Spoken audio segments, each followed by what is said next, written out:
Bueno, el contenido que vamos a platicar hoy, bueno, lo voy a acercar para que lo escuchen. Vamos a hablar un poco de la fisiología de los compartimentos de líquido y volumen sanguíneo en el cuerpo, los requerimientos de líquidos intravenosos en cirugía. Voy a hablar un poquito del ayuno en los pacientes con obesidad. Esto es para cirugía, pero bueno, para que tengan un poco de idea. Reposición de pérdidas insensibles durante el transoperatorio. Algunas de las estrategias que están estudiadas, hablando de la liberal versus restrictiva, que están estudiadas en anestesia y en cirugía, y también un poco de líquidos de reanimación y terapias dirigidas por objetivos o por metas para reanimar, y también pues el eterno debate, ¿no?, de cristaloides versus coloides, y un poco de solución salina versus soluciones balanceadas, y al final pues unos puntos para llevar a casa.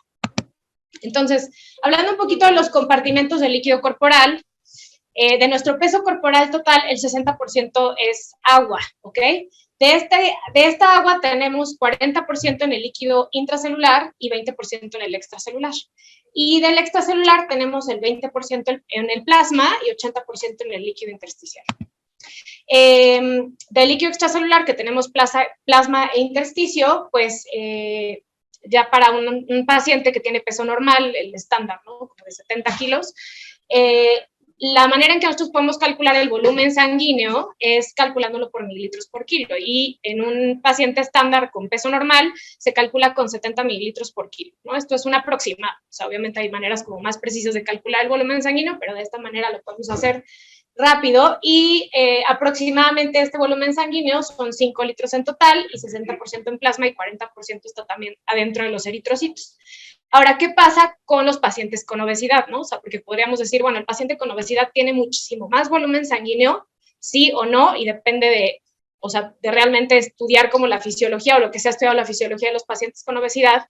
Lo que sabemos ahora es que en realidad sí aumenta obviamente el volumen sanguíneo en los pacientes con obesidad, pero no como se pensaría, ¿no?, que aumentaría demasiado, porque recuerden que el tejido adiposo es pobremente perfundido, o sea, no tiene tan buena perfusión, entonces realmente no tiene tantos vasos sanguíneos como podríamos pensar. Entonces, pues a la siguiente, los estudios que han hecho para calcular el volumen sanguíneo en los pacientes con obesidad, en esta gráfica que pueden ver, donde está la relación del volumen sanguíneo con el índice de masa corporal, vean que a partir de un IMC mayor a 30, ya no son los 70 mililitros por kilo que habíamos dicho. Incluso es menos, o sea, en pacientes que tienen IMCs de 60, de 70, es hasta 40 mililitros por kilo el cálculo de volumen sanguíneo, ¿ok? Entonces, esto es importante recordarlo porque siempre pasan en los pacientes con obesidad. Creemos que los pulmones son mucho más grandes y en realidad no. Creemos que tienen mucho más volumen sanguíneo y en realidad no, ¿ok? Entonces, bueno, esta es como lo ilustra, y me puedes dar la siguiente. Entonces, si tú lo calculas con 70 mililitros por kilo, pues sobreestimas el volumen sanguíneo en los pacientes con obesidad, más entre más obesidad, o sea, IMCs arriba de 40 o 50, es mucho más la sobreestimación. Hilscher, que, bueno, esta regla de los 5 de Hilscher, que se utiliza para calcular el volumen de plasmas frescos, lo utilizan los hematólogos. Aquí, bueno, Hilscher describió incluso, ¿no?, que para los pacientes obesos el cálculo es 60 mililitros por kilo en masculinos y 55 mililitros por kilo en femeninos. Entonces, pues esto es importante recordarlo para no sobreestimar el volumen sanguíneo en los pacientes con obesidad. Y en superobesos, incluso en IMCs arriba de 55, se recomienda calcular por kilo de peso de lean body weight o del peso magro, ¿vale? Más un 20% de este peso, para poder tratar de ajustar el volumen sanguíneo como más real de un paciente con obesidad, ¿vale? Y bueno, ahora sí, hablando de líquidos intravenosos. Los líquidos intravenosos son el fármaco más utilizado en los pacientes hospitalizados, ¿vale? Y como tal hay que tomarles ese carácter de fármacos, ¿va? Entonces, como cualquier fármaco, es las 4 Ds, ¿no? De drug, de fármaco, de la dosis, de la duración que le vas a dar este fármaco, en este caso los líquidos intravenosos, y de en qué momento lo vas a desescalar, ¿no?, o quitarle ese fármaco. Entonces hay que verlos como si fueran un fármaco, ¿vale? Y el objetivo de dar líquidos intravenosos, esto también es, o sea, en cualquier paciente hospitalizado, pues es restablecer y mantener agua en los tejidos, pero siempre conservando la homeostasis tisular y la euvolemia central, y evitando a toda costa el exceso de agua y de cloruro de sodio. ¿ok? O de sal. Eso es algo importante. Y bueno, como ven aquí en este dibujo que lo ilustra bastante bien, es como estar en un equilibrio, ¿no? Tratar de encontrar ese equilibrio de evitar la sobrecarga de volumen, que obviamente te lleva a hemodilución, edema tisular, lesión renal aguda incluso, y obviamente también te puede llevar a hipoperfusión tisular, aunque suena como, pero como tengo mucho líquido, pero sí, te puede llevar a hipoxia tisular, y también no caer en el otro extremo, ¿no? De la hipovolemia, que sería, o sea, disminuir el gasto cardíaco de más, disminuir la perfusión también, y llegar a hipoxia tisular también, ¿vale? Entonces, lo ideal para administrar líquidos en cualquier paciente hospitalizado, no solamente en el transoperatorio, pues es tratar de hacer protocolos e individualizar necesidades siempre, ¿no? O sea, ese es como el objetivo final. Y bueno, ahora sí vamos a empezar a hablar de los requerimientos de líquidos en cirugía, y tenemos tres tipos de líquidos que nosotros se podría decir que tenemos estos tres requerimientos en cirugía. Los de mantenimiento, que son líquidos para obtener un balance hídrico en pacientes que tienen ayuno completo y que no pueden tener vía oral, o sea, que sabemos que tal vez después de la cirugía tampoco van a tener vía oral, para poder proveer electrolitos y glucosa al paciente, ¿ok? Después tenemos la reposición de pérdidas insensibles, como orina, transpiración y exposición quirúrgica, que estos son déficits que en ese momento no se van a poder compensar por vía oral, ¿no? Que eso es como lo del transoperatorio. Y los líquidos de reanimación. Los líquidos de reanimación los utilizamos para corregir pérdidas que causan un déficit de volumen intravascular, normalmente de manera aguda, o sea, hipovolemias agudas. En el transoperatorio, pues un sangrado sería como el ejemplo más clásico. Y estos líquidos de reanimación restablecen de forma rápida ese volumen intravascular. Y bueno, los líquidos de mantenimiento, que les dije que son para pacientes con ayuno completo y que también estén hemodinámicamente estables, eso es importante decirlo. La fórmula, la clásica, ¿no? 4-2-1, que es la que se utiliza también en pediatría, bueno, de esta manera se pueden calcular estos líquidos de mantenimiento. Ahora, ¿qué pasa en el paciente que viene a cirugía programada, ¿no? Por ejemplo, o sea, es un paciente que tal vez tiene alguna comorbilidad, ¿no? Es hipertenso y, por ejemplo, viene a cirugía bariátrica, ¿no? Un bypass gástrico. Pero pues en su vida hace su vida normal, ¿no? Lo dejan con un ayuno de 8 horas para su cirugía, unas 6 horas, que sería como pues el tiempo de sueño de una persona normal, ¿no? Que también dejamos de tomar agua, y el paciente va a cirugía, una cirugía de 2 horas y media, sin complicaciones, pasa recuperación y esperan un posoperatorio de unas, no sé, 2 días de estancia hospitalaria, ¿no? Pues ese paciente en realidad, o sea, viene en ayuno, pero pues antes tenía su vía oral normal, ¿no? Entonces, no es un paciente que venga con una hipovolemia clínicamente significativa, ¿sí? Eso es importante también recordarlo. A veces pensamos que por tener ayuno de 8 horas el paciente viene hipovolémico y en realidad no, pues, o sea, un paciente tolera estar 8 horas sin tomar agua porque es lo que sucede en las noches, ¿no? Obviamente estoy hablando de la cirugía programada a las 8 de la mañana, ¿no? Cuando es la cirugía a las 2 de la tarde, de hecho, normalmente le damos líquidos al paciente para no estar en ayuno muchísimas más horas, ¿vale? Entonces, esto es hablando de los líquidos de mantenimiento. Quería hacer hincapié en esto, ¿no? Las hipovolemias clínicamente significativas, que los pacientes que vienen a cirugía programada normalmente no la tienen, ¿ok? Entonces, también por eso hay ahora una tendencia de, ok, das los líquidos de mantenimiento durante la cirugía, pero incluso si el paciente puede reiniciar vía oral en la tarde, le pueden hasta quitar los líquidos intravenosos, ¿no? Porque él ya de manera automática y solo va a poder restablecer los líquidos que no había podido tomar por vía oral, ¿ok? Bueno, ahora, ¿qué pasa en los pacientes con obesos, hablando aquí un poco de cirugía bariátrica y su ayuno? Históricamente se consideraban estómago lleno, ¿no? O sea, veían un paciente obeso, una cirugía programada de 130 kilos y era como, no, secuencia rápida de intubación.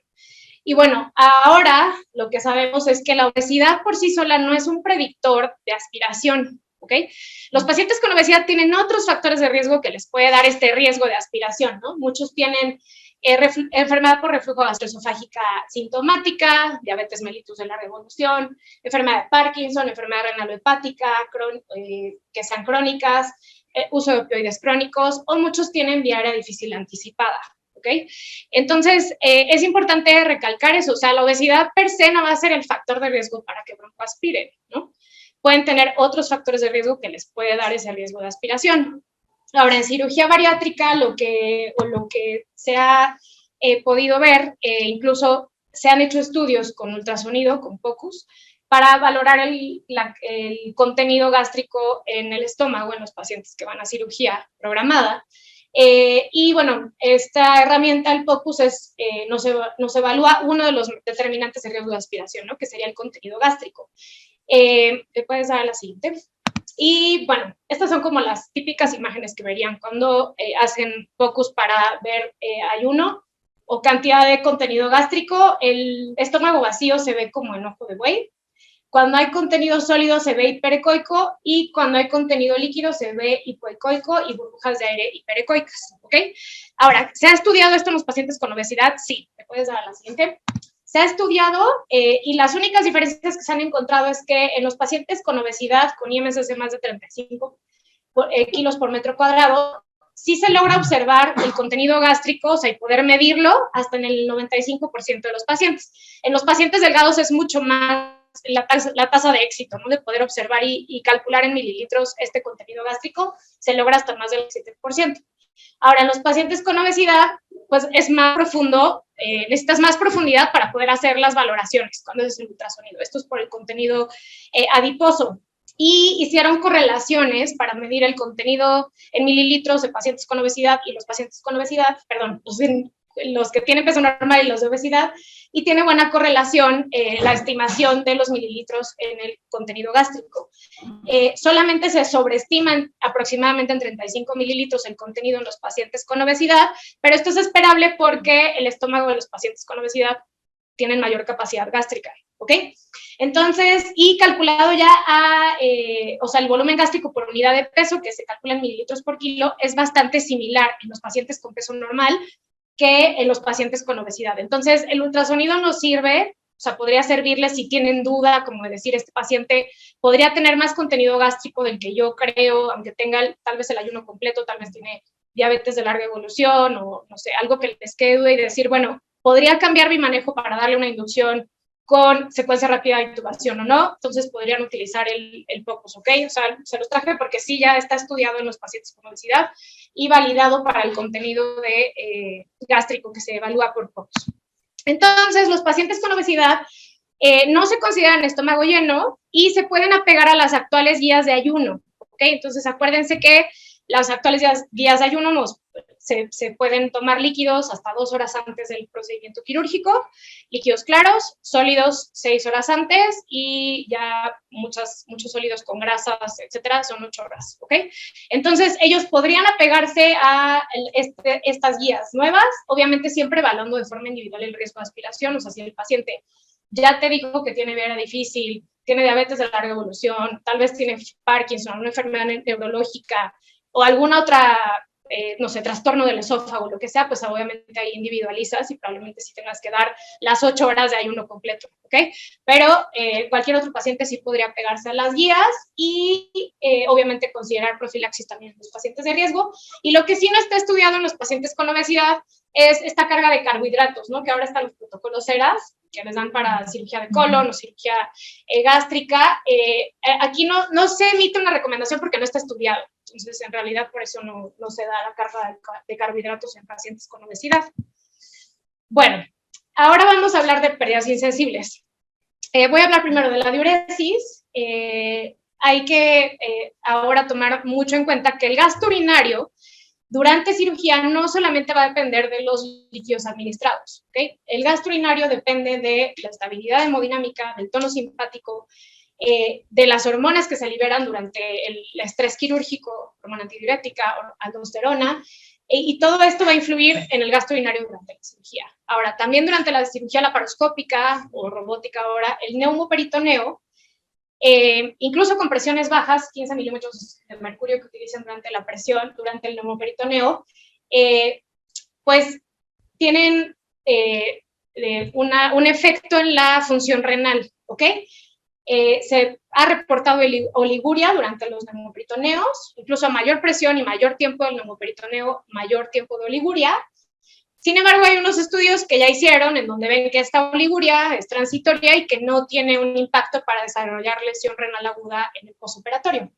Y incluso, perdóname, con todas estas variables que les dije, se puede afectar hasta el 20% del flujo sanguíneo renal durante cirugía, y esto obviamente te disminuye el gasto urinario, ¿vale? Entonces, este estudio que hicieron en 2002, en donde evaluaron el efecto del neumoperitoneo precisamente y el gasto urinario durante bypass gástrico laparoscópico, ellos evaluaron pacientes que estaban en cirugía laparoscópica y cirugía abierta, todos para bypass gástrico.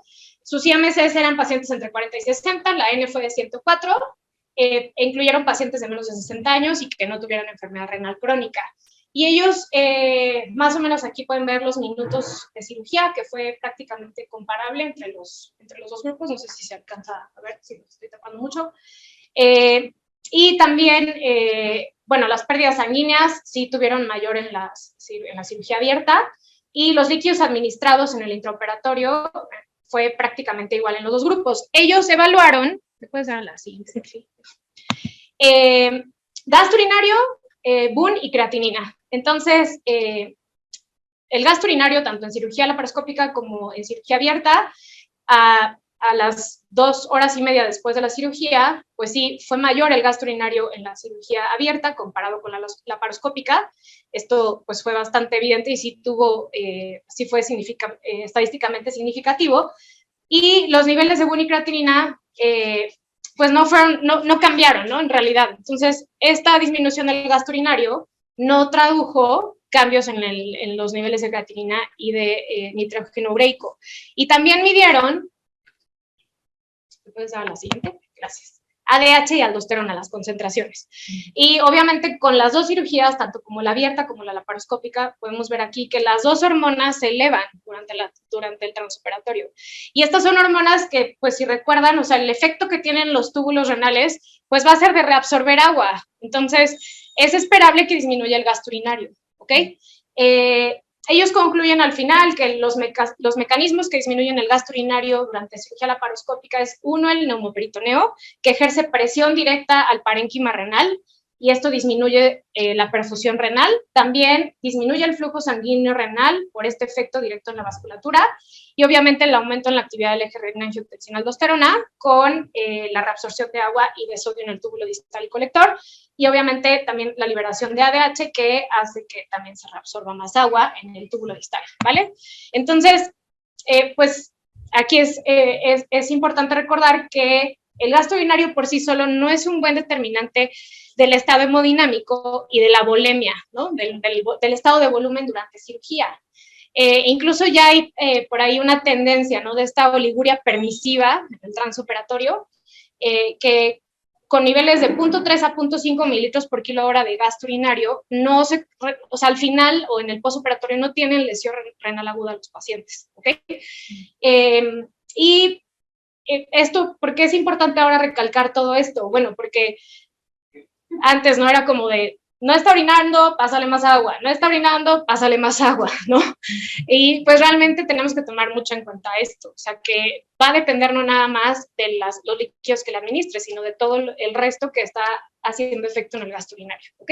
Entonces, por sí solo el gasto urinario no es un parámetro bueno, ¿ok?, para ver hemodinamia y estado de volumen en la cirugía. Obviamente sí, si tienes sonda urinaria, pues hay que cuantificarla, ¿no? Pero no va a ser como como un buen parámetro para poder ahí tú guiar el protocolo que utilizas de administración de líquidos, ¿ok? Ahora dígame. ¿Se pone nerviosa con gasto de 0? La verdad es que depende mucho de la cirugía.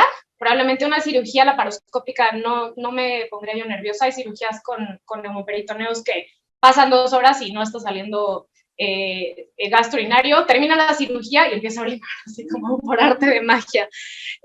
Entonces, la verdad es que no. Y también hay muchas cirugías que ni siquiera tenemos la sonda, o sea, ni siquiera lo estás midiendo, y pues no sabemos, ¿no? Entonces, si el riñón es un riñón normal, pues tú esperas que esté produciendo orina. Exacto. La tendencia actual es ya no usar de 15 de neuroperitoneum, pero todavía hay cirujanos que luego le sueltan la mano. Sí. Sí, incluso menos. Exacto, sí, eso también. Favorece que no haya exacto. La disminución del flujo es eso. sabe que disminuye. Sí, ese muchísimo. Sí. Por eso dejan de ir, pero no. Sí, exacto. Pero no, creo que un gasto urinario de cero, pues durante la cirugía creo que no sería como el mejor, como que lo mejor para decir este paciente ya tiene lesión renal aguda, pues no es la manera de evaluarlo, ¿no? Muy bien. Bueno, ahora las pérdidas insensibles, vamos a hablar de la transpiración. En realidad son menores de las que se calculan, ¿ok? Ya se han hecho mediciones precisas en cirugía abdominal mayor, donde las pérdidas por transpiración o evaporación no superan al 0.5 a 1 mililitro por kilo por hora, ¿no? Antes también era como de, si está todo el intestino expuesto, calcúlale a 10, ¿no? La exposición, o a 15 incluso. Y ahora ya se sabe que incluso en cirugía abierta no es más de 1 mililitro por kilo por hora estas pérdidas por transpiración. Y ahora también tenemos estas técnicas de mínima invasión, ¿no? O sea, la laparoscópica robótica, que te disminuyen estas pérdidas por evaporación y también porque manipulan menos otras estructuras anatómicas. No se recomienda reponer a más de 1 mililitro por kilo hora. Esa es la tendencia y lo que hay según la evidencia en la actualidad para las pérdidas insensibles.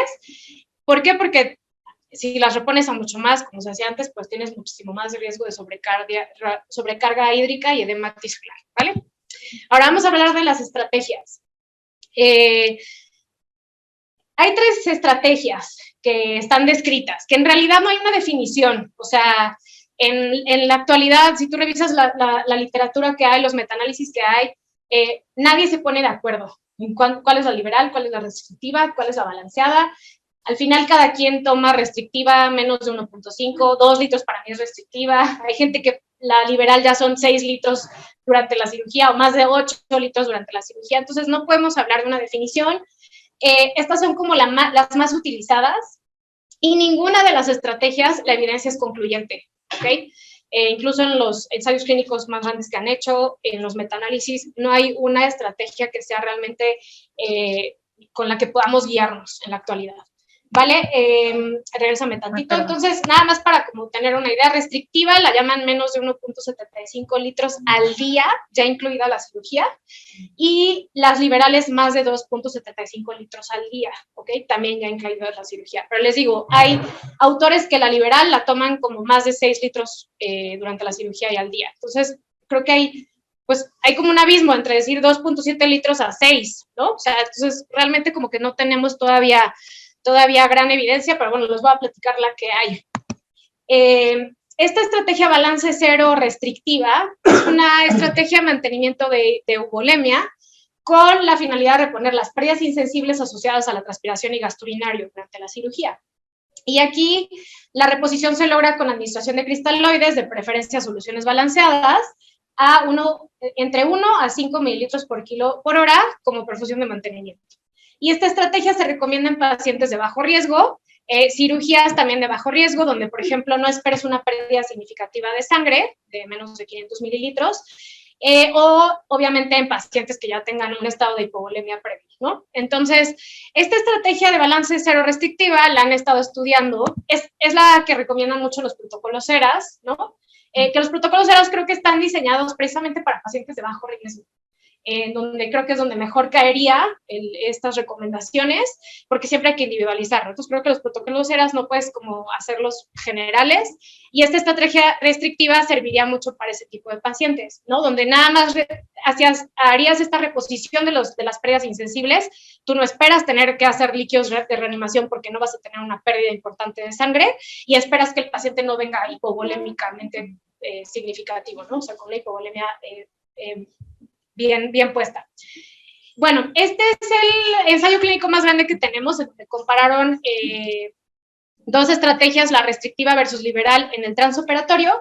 La publicaron en 2018, el autor son Miles y colaboradores, que la mayoría son australianos, aunque es un multicéntrico, y ellos evaluaron estas 2 estrategias. Entonces, les voy a pedir, bueno, su objetivo principal o el primario fue evaluar supervivencia a discapacidad a 1 año, y en los secundarios su objetivo era ver la lesión renal aguda y la necesidad de utilizar reemplazo renal.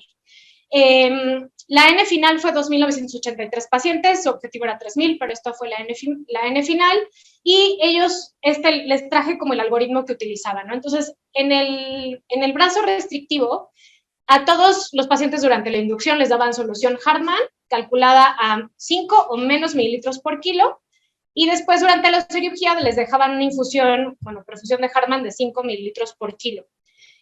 Después de la cirugía dejaban igual líquidos intravenosos a 0.8 mililitros por kilo o menos y trataban de quitar los líquidos intravenosos lo más pronto posible en el posoperatorio. La estrategia liberal, daban al momento de la inducción, son 8, ¿verdad? Es que 10 mililitros por kilo y después durante la cirugía daban 8 mililitros por kilo. Y después, durante la cirugía y después de la cirugía daban a 1.5 mililitros por kilo en perfusión. Y bueno, el total de líquidos administrados en promedio entre los dos grupos, para que vean, el restrictivo fueron menos de 3.000 mililitros en 24 horas y en el liberal fueron más de 5.400 mililitros en 24 horas. Esto fue como en promedio de los dos. Ahora aquí les quiero comentar como de los criterios de elección de los pacientes. Ellos incluyeron cirugías de más de 2 horas que esperaban una estancia hospitalaria de más de 3 días y al menos alguno de los siguientes. O sea, ellos querían o buscaban pacientes que tuvieran riesgo de complicaciones. Entonces, incluyeron más de 70 años, enfermedad coronaria, insuficiencia cardíaca, diabetes con tratamiento ya sea hipoglucemiantes o insulina, creatinina es mayor a 2.8, IMC es mayor a 35, entonces incluyeron pacientes con obesidad, albúmina menor a 3 y umbrales anaeróbicos menor a 12 mililitros por kilo por minuto, que esta es una manera de evaluar como la capacidad funcional. Entonces, si tenían esto, el menos de 12 equivale como a un IJA 3-4 aproximadamente. O dos o más de los siguientes, ¿no? ASA 3 o 4, enfermedad respiratoria crónica, IMS de 30 a 35, enfermedad aórtica o vascular periférica, creatininas mayor a 7 y umbrales anaeróbicos entre 2 y 14. Que este es un IJA 2-3 más o menos. Bueno, lo que ellos vieron en su objetivo primario de la probabilidad de quedar libres de discapacidad al año, no encontraron diferencias entre ninguno de los dos grupos, ¿ok? Tanto de la estrategia liberal como la restrictiva. Lo único que ellos encontraron durante este ensayo clínico, es el más grande que tenemos, es que la estrategia restrictiva se asoció más a reemplazo renal, ¿no? O sea, hemodiálisis durante la hospitalización y también infección en el sitio quirúrgico. Aquí les traje como la otra tabla donde vienen los pacientes que incluyeron con obesidad, donde están como los subgrupos, ¿no? Por el IMC, y realmente, pues, en los pacientes con obesidad, cuando hicieron el subanálisis, pues los pacientes con obesidad no encontraron diferencias ni en el liberal ni en el restrictivo, y realmente quedaban como en esta mitad, ¿no? O sea, que ni siquiera no beneficiaban al liberal ni al restrictivo, quedaban como en medio. Y si se dan cuenta, la mayoría de sus subanálisis, o sea, de todo lo que les platiqué de los criterios de inclusión que utilizaron de estas complicaciones que podrían tener, en ninguno favorece realmente alguna de las dos estrategias, o sea, ninguna fue como estadísticamente significativa. Ellos concluyen que las estrategias restrictivas con el objetivo de balance cero sí aumentan el riesgo de lesión renal aguda. Esta estrategia liberal, que en total sumaba casi 6 litros en las primeras 24 horas, lo que sí vieron es que no aumentaba más de 2.5 kilos de peso el paciente, ¿no? Que en realidad es lo deseable, que durante la hospitalización no te aumenten mucho de peso los pacientes por los líquidos intravenosos que les administres. Ahora, también ellos, dentro de las limitaciones, es que no fue cegado completamente, porque sí sabían el algoritmo que tenían que hacer los anestesiólogos, y también podían utilizar, por ejemplo, terapias basadas en objetivos, entonces podrían administrar más coloides, podrían transfundir al paciente, o sea, no nada más se guiaban con ese algoritmo. Y también no los pesaron después del primer día, o sea, realmente no sabemos si al tercer día los de la estrategia liberal pues requirieron más líquidos o menos, o ya no aumentaron de peso, y tampoco sabemos si los de la estrategia restrictiva después les dieron más líquidos o les tuvieron que dar algo extra y subir, y que esto les hiciera que subieran el peso. Dígame. Ahora, explíquenle a los niños lo que es un estudio pragmático. Sí, bueno, es que es un ensayo clínico, sí es el más grande, es aleatorizado, pero no fue cegado por completo, y también, pues o sea, tenían como mucha libertad en lo que podían hacer realmente en la intervención. Ese es el problema de los estudios con líquidos, o sea que no puedes hacer un estudio 100% y llevarlo así a cabo, no sé, como cuando es un farmacológico, ¿no? O sea, cuando es una intervención de fármacos. Entonces, creo que por eso este estudio en realidad no nos dice tanto, o sea, aunque es el ensayo clínico más grande que hasta ahora tenemos, no nos dice tanto de cómo llevar la estrategia de líquidos. Nos dice lo que hacemos, esos son los estudios pragmáticos, ¿no? Sí. Los estudios pragmáticos nos dicen qué es lo que hacemos en la clínica todos los días. ¿Okay? Sí. Entonces, en la clínica, pues sí nos damos cuenta cuántos mililitros le estamos pasando al paciente, ¿no? Cuántos le dejamos, cuántos operatorios, entonces... Y que individualizas, o sea, tienes esa libertad de decir, bueno, ¿le puedo pasar el coloide? Sí, o sea, y el coloide no lo contaron, o sea, en el número final, o sea, porque solamente contaron lo de su algoritmo. Entonces, eso es lo que te queda, esa duda, y no te puedes guiar exactamente por esto. Eso es lo que también creo, ¿no? No te puedes guiar exactamente por nada. Exacto. Sí, la verdad es que falta tanto que yo no sé si alguien lo va a lograr estudiar en algún momento, pero por más que sale evidencia, no concluyes nada. Es un poco frustrante, pero creo que al final la clínica es lo que más importa. Es que cuando sabes poquito, te puedes volver muy dogmático. Sí. Leer un artículo o leer un manual y decir, hay que hacer esto, y lo que no es esto está mal. Sí. Pero cuando revisas a profundidad lo que existe, tienes que estar más abierto. Sí. Y que nuestras bases son más inciertas. Sí. Pero a los seres humanos no nos gusta la incertidumbre, ¿no? Sí, por es la eso realidad. creamos religiones, ideologías, un montón de cosas. Sí, este estudio era como muy prometedor, ¿no? Fue como de, bueno, va a ser el ensayo clínico más grande, todo el mundo esperaba los resultados, y cuando ves los resultados y ves los suplementos y ves los algoritmos y todo lo que hicieron, dices, pues creo que al final no me dicen nada, ¿no? O sea, no concluyeron lo que ellos querían realmente concluir y decir, la liberal es mejor, la restrictiva es mejor. Sí, dijeron mucho. Bueno, eso sí. Es verdad, sí está bonito el estudio, léanlo. Sí está bonito, sí está bien hecho, o sea, al final sí está bien hecho, y también ellos lo ponen en sus conclusiones, ¿no? O sea, no, se asocia más a revisión renal aguda, pero al final no tiene más complicaciones. Entonces, exacto, ¿no? La estrategia restrictiva.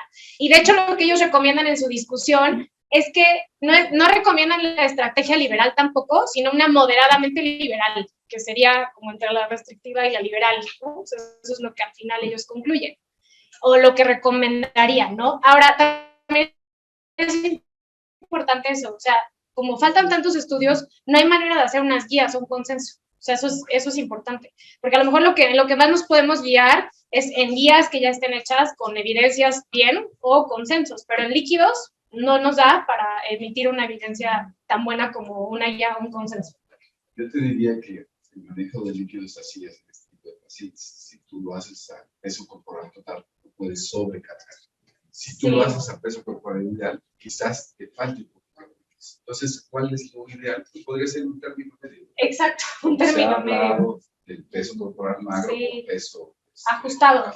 Ajá, exacto. Que es lo que la mayoría ya tiende a cómo manejar. Exacto. Y ese es más o menos el punto medio. Exacto. De hecho, ellos, si ven los pacientes con obesidad que incluyeron, ya en el suplemento, creo que el máximo peso que tenían era 103 kilos. Entonces, tampoco se puede adaptar. Dices, no tenían uno de 130, ni uno de 140. Y si tenían uno de más de 100 kilos, que creo que eran un par de pacientes, lo máximo que calculaban eran a 100 de peso, o sea, 100 kilos de peso, exacto. Que eran más o menos peso, pues ni siquiera tan ajustado, porque si el paciente pesaba 103 kilos era casi el real, pero no tenían pacientes con tantos kilos. O sea, a lo mejor el IMC sí caía en el 30-35, pero en realidad en peso no eran 140 kilos o 130 kilos. Que aquí es algo que vemos más, ¿no? O sea, creo que sí tenemos pacientes de 130 a 120. Bueno, ya puedes hablar lo siguiente, para no quedarme tanto. Bueno, entonces, este ensayo clínico tan grande, pues lo metieron en un metaanálisis el año pasado, en 2021, en donde En esta revisión sistemática y metaanálisis, pues incluyeron todos los estudios que eran ensayos clínicos donde comparaban las dos estrategias, liberal y restrictiva. Y tampoco encontraron cuál era mejor. O sea, las dos eran prácticamente igual para complicaciones, tanto la restrictiva como la liberal. Aquí pueden ver, esta es restrictiva, esta es liberal. Y no encontraron diferencias. Y pues obviamente el estudio más grande, este metaanálisis tampoco es tan bueno, porque el estudio más grande es uno, que es el de 3,000 pacientes que les comenté. Los demás son estudios muy chiquitos. Entonces, tampoco es un buen metaanálisis, pero es la evidencia que hay, ¿ok? Y no favorece a ninguna. Ahora, de lo que comentaba el doctor, pues sí, la sobrecarga hídrica sí sabemos que causa daño, ¿ok? La hipervolemia y la lesión renal aguda está descrita, está estudiada, se sabe que ocurre, no solamente en pacientes que van a cirugía, sino en pacientes hospitalizados con sobrecargas de volumen pueden hacer lesión renal aguda por esta sobrecarga, y es este círculo vicioso, ¿no? De administrar líquidos, no sé, por estar midiendo gasto urinario y que no está gastando, o sea, no tienes un gasto urinario adecuado, no, ponles más líquidos, o la presión arterial media, ¿no? Está hipotenso el paciente, ponle más líquido, y esto al final nos lleva a lesión renal aguda. Ahora, durante cirugía y durante anestesia, hipotensión no siempre va a ser hipovolemia. Eso también es muy importante que lo recuerden. Hay otra causa que tenemos que son los propios fármacos que utilizamos, ¿no? Entonces, aquí es algo que hay que tomar mucho en cuenta, que si el paciente no requiere volumen, entonces, y está hipotenso, pues va a requerir un vasopresor, ¿no? Durante la cirugía. Entonces, eso también es importante, ¿no? No siempre hipotensión va a ser igual a hipovolemia. Y bueno, ¿qué pasa en los pacientes con obesidad y la rhabdomiólisis, ¿no? Y que podría también causar lesión renal aguda. Pues hay ya factores de riesgo estudiados para rhabdomiólisis y lesión renal aguda en los pacientes con obesidad, IMCs de más de 50, que sean hombres, y el tiempo quirúrgico de más de 4 horas. Esos son como los factores de riesgo más importantes para desarrollar lesión renal aguda, y también hipotensión intraoperatoria, sumado a estos, y antecedente de enfermedad renal. Han estudiado las dos estrategias, aunque vean, aquí una conservadora es de 15 y una liberal es de 40 mililitros por kilo, y no encontraron diferencias, ¿no?, en el desarrollo de rhabdomiólisis y lesión renal aguda en pacientes con cirugía bariátrica, pero no hay muchos estudios comparando las dos estrategias para esto. Creo que lo que más hay para predecir o decir que el paciente tiene riesgo de lesión renal aguda son estos 3 factores. Y sí han medido estrategias restrictivas versus liberales comparado de 4 a 10 mililitros por kilo por hora, y no se observan diferencias en el riesgo de desarrollar lesión renal aguda en los pacientes con obesidad en cirugía bariátrica. También algo importante que dijo el doctor: si revisan los estudios, en muchos no te dice a cuánto lo calcularon. O sea, los mililitros por kilo no te dice si fue a peso ajustado, a peso real, a peso magro. O sea, es muy pobre la evidencia que hay. O sea, realmente sí, no te dice mucho.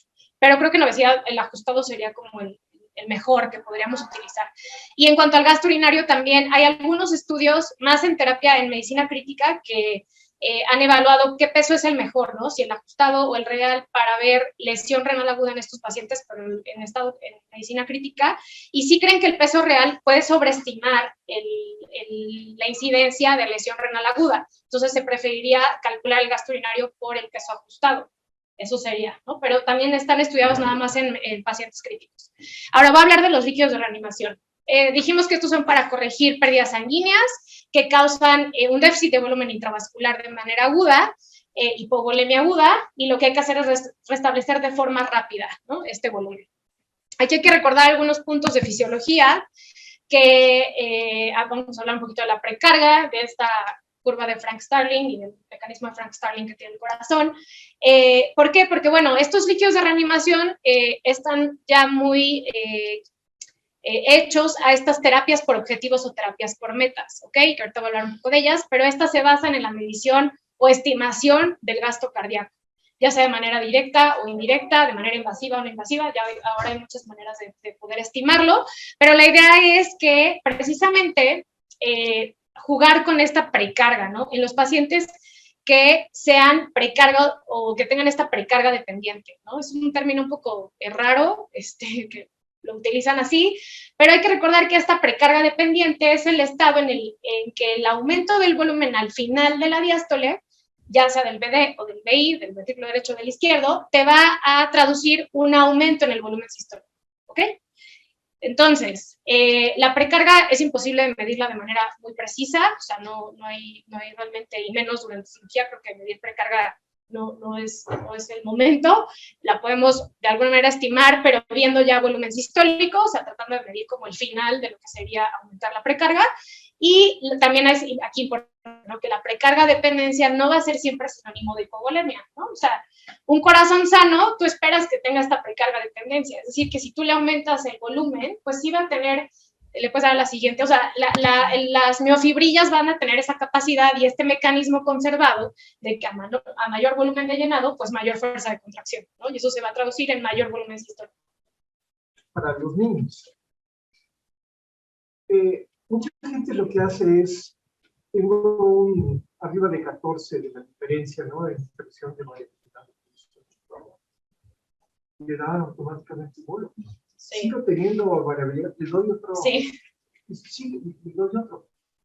Y no debe ser así, porque lo que te debes de preguntar es, ¿necesito yo más gasto cardíaco en esta situación del paciente y en estas condiciones, ¿no? Sí. Si tienes un paciente estable hemodinámicamente, tienes un lactato normal, un déficit de base normal, eso es aceptable. Y no está sangrando. Y no está sangrando, tú no tienes que seguir pasando volumen, ¿no? Aunque la variabilidad del pulso te diga que es de 16 o 18. O 20. O 20. Exacto. Sí. ¿De acuerdo? Sí. Entonces, nomás es para que los niños no le hagan más caso al juguete, claro, que al paciente. ¿Sí? Al gadget que al paciente. ¿Sí les quedó claro entonces? Sí. Los gadgets, la información que nos dan los gadgets es muy buena, pero hay que analizarlo en el contexto clínico. ¿Cómo están? Y que siempre tienen más variables, como ahorita las mencionó el doctor, o sea, no es la única, es una herramienta, pero tienen siempre más variables, ¿ok? Bueno, entonces, ¿qué es este reto de líquidos, ¿no? Como le llaman, para poder ver si el paciente tiene esta precarga que va a responder a la administración de líquidos o no. Bueno, es una intervención que es administrar líquidos intravenosos, es una cantidad pequeña, 250 mililitros, incluso menos. Hay unos estudios que la carga que administran es de 100 mililitros, en un corto tiempo, entre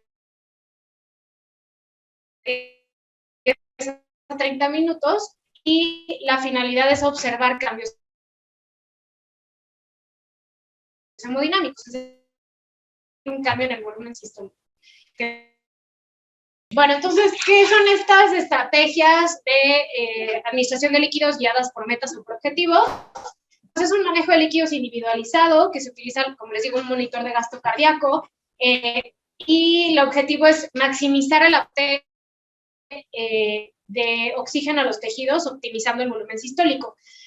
Pero obviamente tratando de alcanzar un estado hemodinámico óptimo. Y aquí, como ven en esta gráfica, tratando de evitar los dos extremos, tanto lo de la hipovolemia como la hipervolemia. Entonces, administrar líquidos, aumentar el volumen sistólico en los pacientes que sí lo van a aumentar para tratar de mantener euvolemia. ¿Y qué va a pasar en los que no se va a lograr aumentar con líquidos? Pues hay que dar vasopresor, e incluso inotrópico, ¿no? Si es necesario. ¿Cuál sería la definición?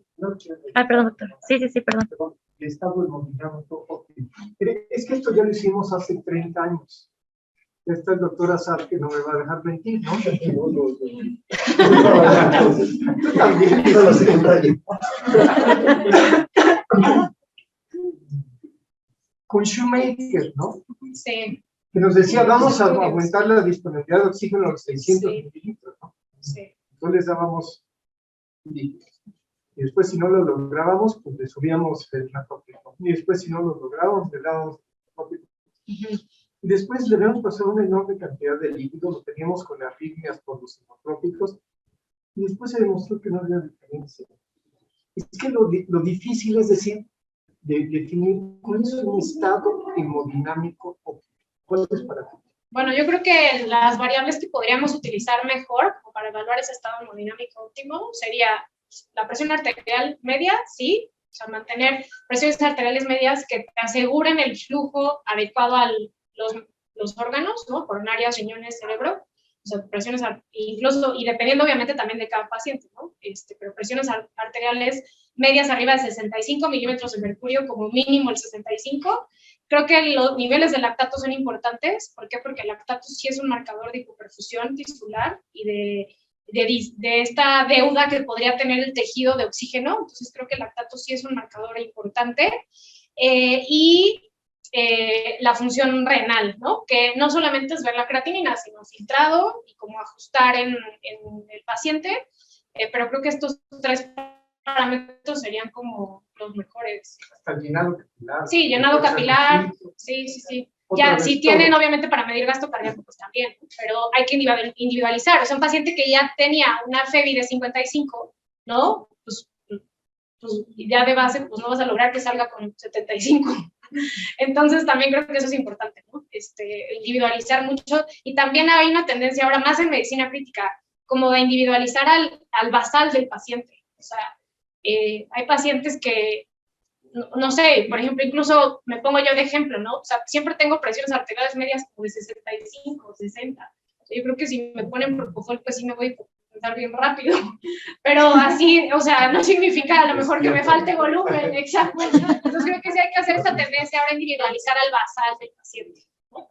Bueno, ya, la que sigue. Ahora, estas terapias guiadas por objetivos sí se han estudiado en pacientes con obesidad en cirugía laparoscópica bariátrica. Aquí ellos, en este estudio, este fue del 2016, ellos hicieron un estudio igual, o sea, sí fue prospectivo, pero no fue un ensayo clínico. Ellos hicieron como un preimplementación y después una intervención. Entonces, tuvieron un grupo de preimplementación donde hacían un manejo pues prácticamente normal, con nada más líquidos de mantenimiento, daban bolos de coloides y tenían hipotensión, pero no tenían ninguna manera de medir. Y la única manera de medir estos parámetros era, a juicio del anestesiólogo, presión arterial, frecuencia cardíaca y gasto urinario. Y el otro grupo, que sí fue el de la intervención de la terapia guiada por objetivos, ahí sí midieron volumen sistólico. Entonces, en estos pacientes, este era el algoritmo que seguían. Les pusieron a todos línea arterial, a los de este grupo, y por FlowTrack medían el volumen sistólico estimado. Ellos lo que hacían era medir el volumen sistólico, dar una carga de líquidos de 250 mililitros. Si aumentaba más del 10%, entonces si lo volvían a dar a los 15 minutos, y sacaban un volumen sistólico como trigger, ¿no? Entonces calculaban el máximo hasta el último volumen sistólico en el que hubiera aumentado esa carga de volumen hasta el último volumen sistólico que se hubiera aumentado gracias a la carga de volumen, no sé si te expliqué bien, y calculaban ahí este volumen trigger.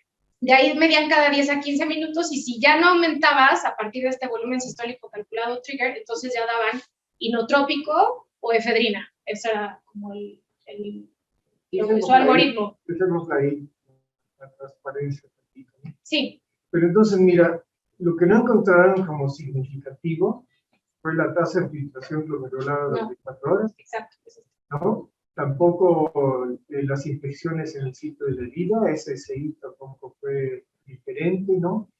Sí, un poquito más de náusea y vómito, ¿no? Sí. Sí fue significativo eso, sí, ¿no? Después, la orina intraoperatoria, ya dijimos que no nos interesa, ¿no?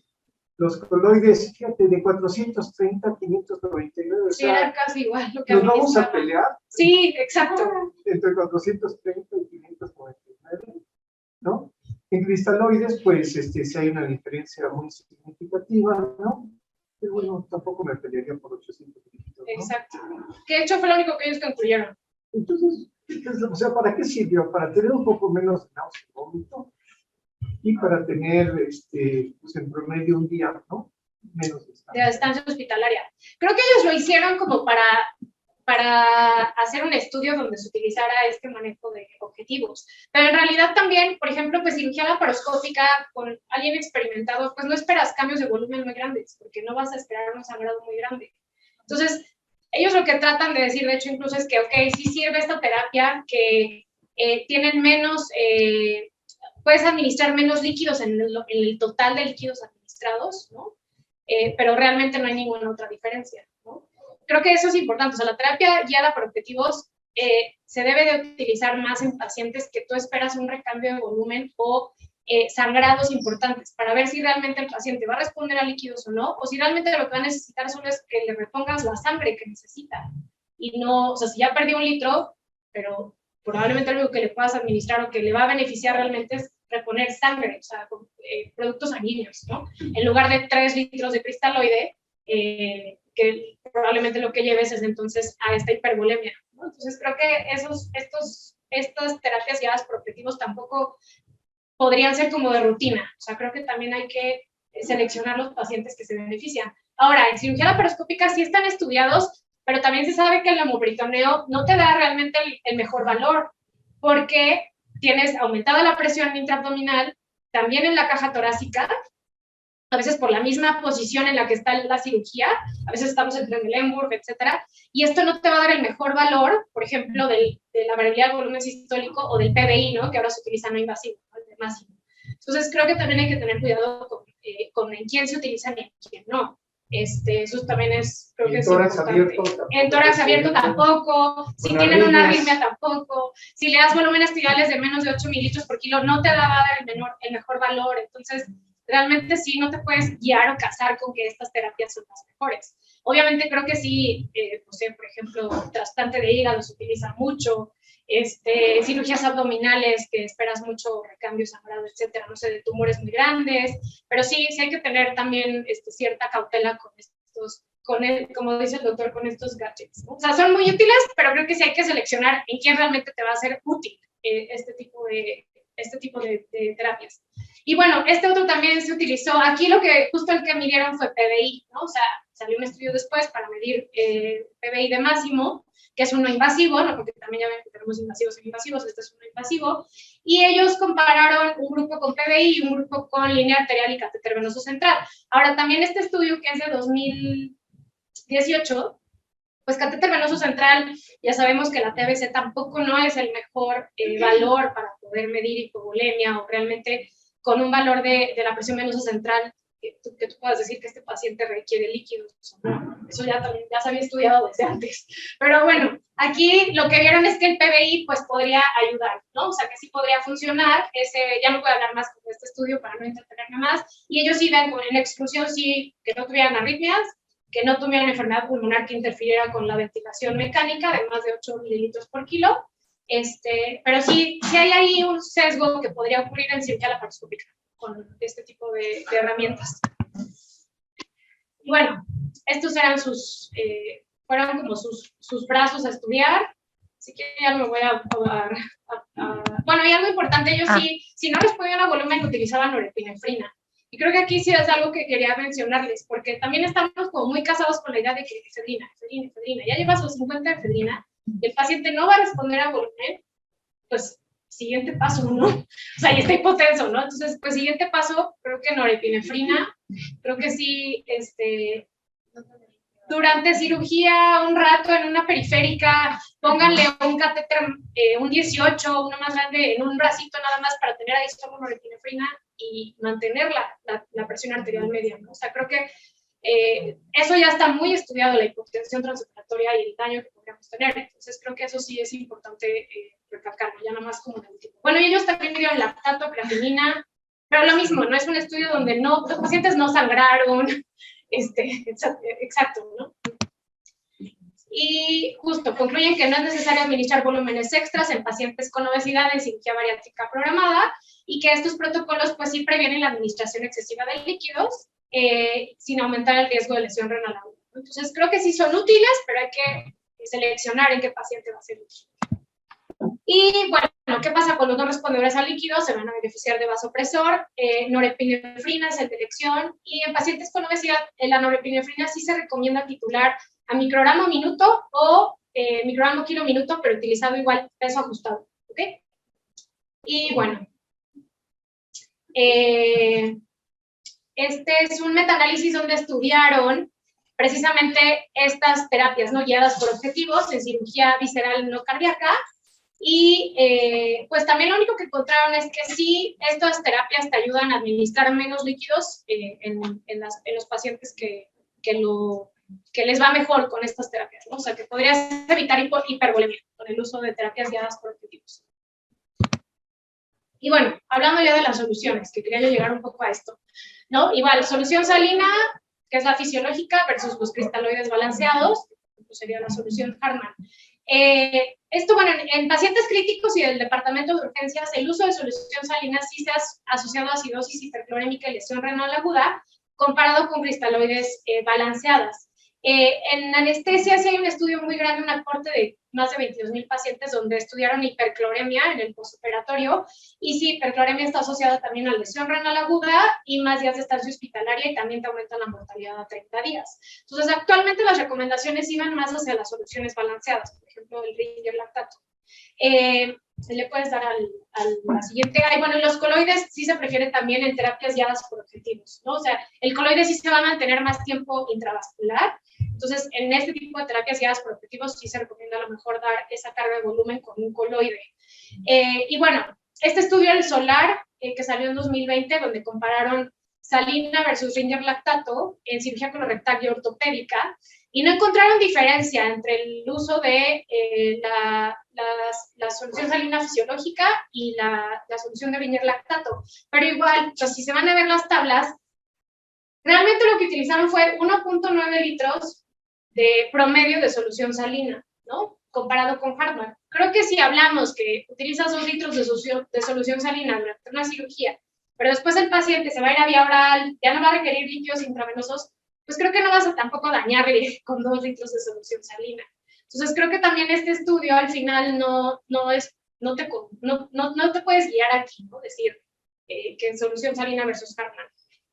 Si es una cirugía corta, donde utilizas solución salina, el paciente se va a ir ese mismo día a su casa, creo que no vas a tener ni acidosis hiperclorémica, ¿no? Ni una hipercloremia significativa. Entonces, bueno, pues les traje este estudio porque aunque ellos concluyen y dicen que sí se puede utilizar solución salina, yo creo que sí, pero depende también del contexto, ¿no? Cirugías más grandes, obviamente, muchos días de estancia hospitalaria, etcétera, pues ahí sí creo que optar por una solución balanceada sería lo mejor, ¿no? Incluso eso de pacientes críticos también ya se sabe. Mira, es que también en este tópico yo tenía la misma posición, pero el grupo de Australia y Nueva Zelanda acaba de publicar en el New England hace 2 semanas, en enero 18, ¿no? ¿No? De salina contra plasma light. En el crítico, sí. En críticos, y no encuentran diferencia. No encuentran diferencias. O sea, es impresionante, ¿no? El estudio. Sí, lo vi. Entonces, como que destruyeron un poquito mi certeza, ¿no? De la hipercloremia, ¿no? Sí. Pero en un periodo corto de tiempo y grandes cantidades, no lo mismo que el pasado. Sí. Pues es que estos son pacientes de ICU, son 2.500 pacientes. Pero ese fue salina versus plasma light. Sí, salina contra plasma light. Contra plasma light. Sí, o sea, todavía son más los extremos. Sí. Uno que ni siquiera le das lactato, ¿no? Ajá. Creo que hay que individualizar. O sea, es lo mismo. O sea, obviamente, si el paciente sí estás viendo que tiene hipercloremia, pues tiene mucha solución salina, ya lleva muchos días en la terapia intensiva, etcétera, bueno, pues tienes un factor que sí te está haciendo la hipercloremia y probablemente la acidosis. Pero, pues justo ¿no? O sea, lo que decía, 1.9, o sea, 2 litros de solución salina, a lo mejor para una cirugía de 3-4 horas, y el paciente después va a tener vía oral en la tarde, creo que no le vas a causar un daño, ¿no? Y no va a tener una hipercloremia, ni una acidosis hiperclorémica. Además eran cirugías programadas, etcétera. Entonces, y comentarios para que los niños, no hay niños chicos, no se vuelvan fundamentalistas, ¿no? Y vean que cuando se va analizando la información, digamos, varios dicen que se vuelvan obligados. Sí, luego he visto que trae la salina nueva, no, quiero Harman, y la tiran entera, y yo, no, espérate, o sea, si viene solo una cirugía de 1h30, no pasa nada con la salina, ¿no? Pero bueno, por eso les traje este estudio, para que vean, y justo compararon aquí, o sea, ya que ven en total de la solución salina que se administró, pues creo que obviamente por eso no encontraron diferencias, además, ¿no? O sea, el bidón es 297 contra 287, ¿no? Sí, prácticamente igual. Sí, ellos no encontraron diferencias, o sea, sí. Bueno, y bueno, eso sí, pero sí para que vean, la salina normal, o sea, sí tiene más sodio y más cloro. Esto sí lo tenemos que saber. Ajá, comparada con la solución Harman, por ejemplo, incluso con plasma light, ¿no? O sea, sí, eso de salina tan normal, pues no es tan normal. ¿En quién usas plasma light?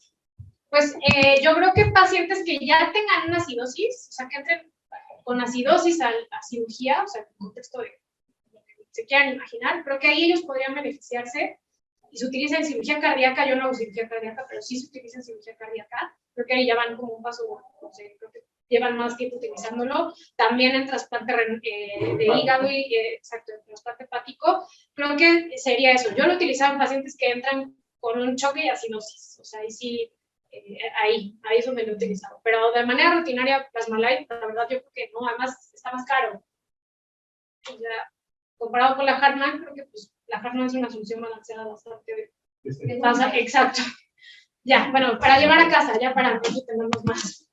El manejo de líquidos intravenosos y evaluación óptima del estado de bulimia en los pacientes con obesidad es un reto. Creo que hablé de otros estudios, pero es que en realidad no hay muchos de obesidad. O sea, siempre los estudios... De esta manera, intenta averiguar cómo fue que los matemáticos, navegantes y exploradores crearon este...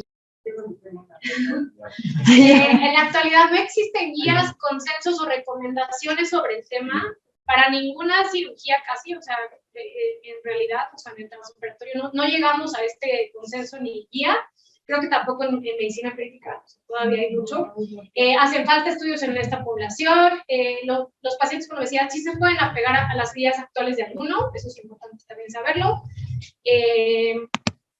Las estrategias restrictivas, pues se han asociado a menos complicaciones y mortalidad, pero sí se han asociado también en algunos casos a lesión renal aguda, y creo que ahora estas estrategias moderadamente liberales serían como una muy buena opción, obviamente individualizando, ¿no? Y eso sí, las de mantenimiento de unas 5 mililitros por kilo por hora sería lo ideal, ¿no? Porque ya vimos la transpiración y demás, no debería de pasar de estos mililitros por kilo por hora.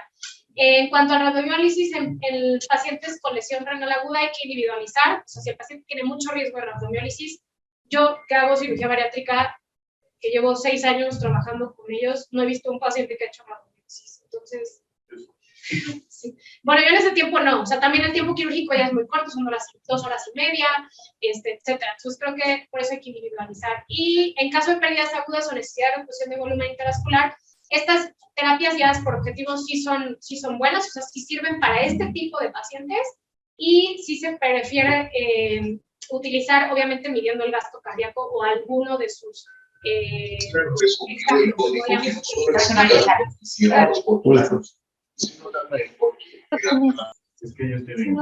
Y bueno, y nada más, esa es la última.